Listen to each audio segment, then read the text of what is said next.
Nabi kata al-mustami' ahadul muhtabain.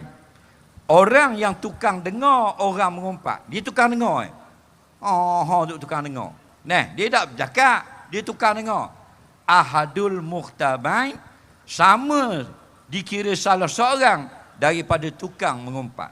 Kata ulama, kalau hak tukang mengumpat tu boleh 100 dosa, hak tukang dengar 100.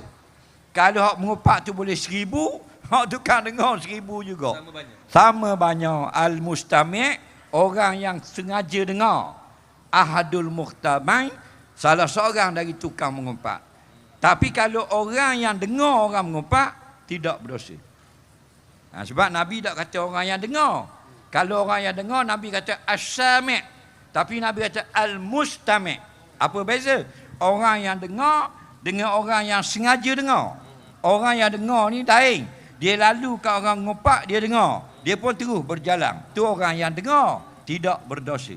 Mustami' orang yang tebang usaha, pisah nak suruh dengar. Nak pergi dengar seorang ataupun duduk tak lari.